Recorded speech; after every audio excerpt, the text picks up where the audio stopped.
NIST DLED के सभी शिक्षक साथियों को मेरा सादर प्रणाम। साथियों, आप द्वारा एक जानने की इच्छा यह कि NIST DLED का मामला जो संसद में उठा था, जो संसद के लोकसभा सत्र में प्रश्न आप लोगों के माध्यम से, सोशल मीडिया के माध्यम से आया होगा, वो कैसे आया, अर्थात वह राष्ट्रपति महोदया को संबोधित प्रश्न थे, जिसमें कुछ प्रश्नों को करते हुए खेद व्यक्त किया गया था तथा वे प्रश्न लोकसभा स्पीकर के समक्ष क्यों नहीं रखे गए। इन बातों को समझाने से पूर्व मैं आपको संसद में जो प्रश्न उठाने के तरीके हैं उन पर थोड़ा प्रकाश डालना चाहता हूं। जब नए लोकसभा के सदस्यों का चुनाव होता है, वो अपनी ओथ लेते हैं। शपथ लेने के उपरांत महामहिम राष्ट्रपति महोदया द्वारा एक अभिभाषण होता है। उस अभिभाषण में सरकार की आगे की क्या कार्य योजनाएं हैं, किन किन मुद्दों पर उन्होंने कार्य करना है, आदि आदि विषयों का उल्लेख रहता है। वो जो कार्य योजनाएं हैं वो शिक्षा से संबंधित, परिवहन से संबंधित, रेलवे से संबंधित आदि समस्त मुद्दों पर चर्चाएं होती हैं। शायद आप लोगों ने, सभी ने वो सुना भी होगा। जब इस दरमियान में संसद का सत्र चलने वाला था तो विपक्ष के व पक्ष के कई सांसदों से मैंने संपर्क किया, उनसे राय मशवरा की, सलाह किया कि हमारा ये NIST DLED का जो मामला है इसका निदान कैसे होगा, इसको मान्यता से संबंधित जो दिक्कतें, कानूनी दिक्कतें आ रही हैं, उसका समाधान कैसे होगा।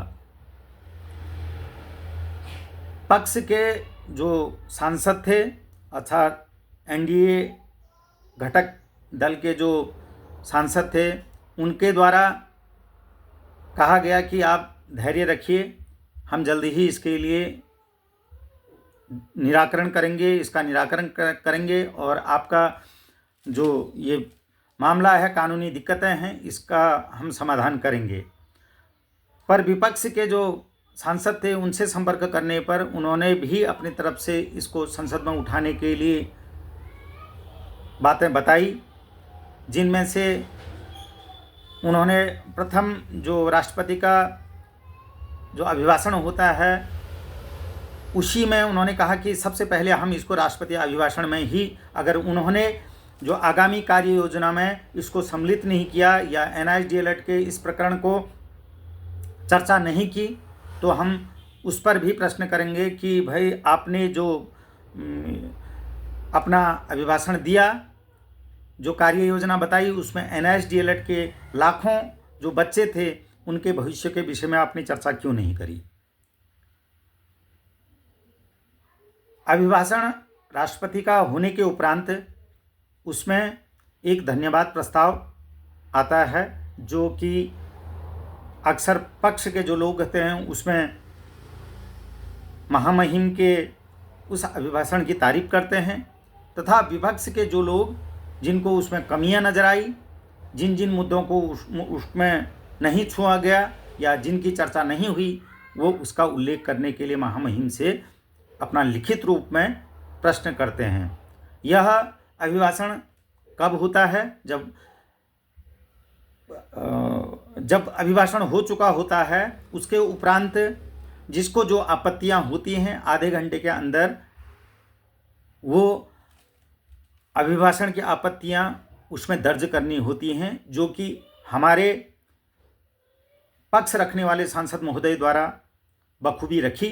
उन्होंने जो हमारा मिनिमम क्वालिफिकेशन का जो DLED NIST का हमको करवाया गया था, सेक्शन 23 के सब सेक्शन 2 RT एक्ट के तहत जो प्रशिक्षण दिया गया था उसका उल्लेख किया कि भाई आपने लाखों लोगों के भविष्य को क्यों ध्यान में नहीं रखा गया है, इनका जो गजट राजपत्र नहीं बना था उसका उल्लेख क्यों नहीं किया गया है। ये तो कार्रवाई रही जो आज तक अभी हमने किया है। संयोग से वह जब हमारा 28 तारीख को उसमें चर्चा होनी थी, उस दिन आपने देखा है संसद का सत्र चल नहीं पाया। कुछ नीट के मैटर में गहमा-गहमी हुई, तकरार हुई, इस वजह से सत्र चल नहीं पाया, जो कि सोमवार तक के लिए स्थगित किया गया है। सोमवार को अर्थात 1 तारीख को माननीय संसद महोदय को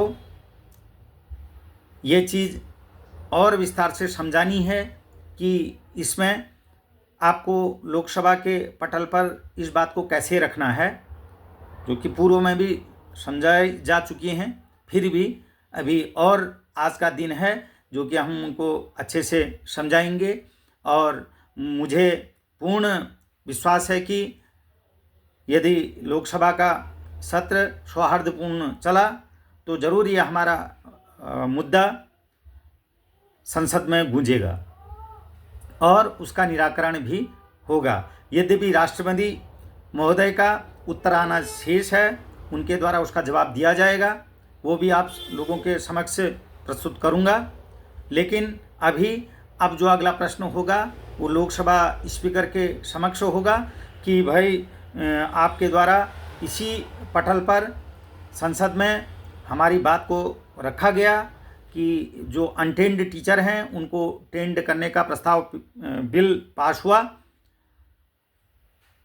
बिल पास होने के बाद जो भी उसकी प्रशासनिक कार्यवाहियाँ होनी चाहिए थी वो राष्ट्रीय अध्यापक शिक्षा परिषद NCT द्वारा पूर्ण नहीं की गई है। तो लिहाजा आप इसमें दखल दीजिए और इस कार्य को अविलंब पूर्ण कीजिए। जिन लोगों के साथ अन्याय हो रहा है, उनके भविष्य के साथ अन्याय हो रहा है, उसका संज्ञान लेते हुए इस कार्यवाही को जल्दी से जल्दी पूर्ण कीजिए। एक बात। दूसरी बात, आप लोगों के द्वारा इस बीच मुझे कई लोगों के फ़ोन आए कि विशेषकर उसमें KVS के और अन्य राज्यों के कि भाई आप धरना प्रदर्शन में दिल्ली में आइए। हालांकि मैं कई बार दिल्ली गया, लेकिन मैंने आप लोगों को बताया भी कि जब MHRD के अधिकारियों से मैंने संपर्क किया तो उन लोगों ने कहा कि आपका कार्य तो चल रहा है, पर जिस स्पीड से गति से चलना चाहिए था वो कार्यवाही नहीं हो रही है। इसलिए आप धरना प्रदर्शन मत कीजिए, अर्थात मंत्री जी के समक्ष उनके घर के आगे से धरना प्रदर्शन मत कीजिए।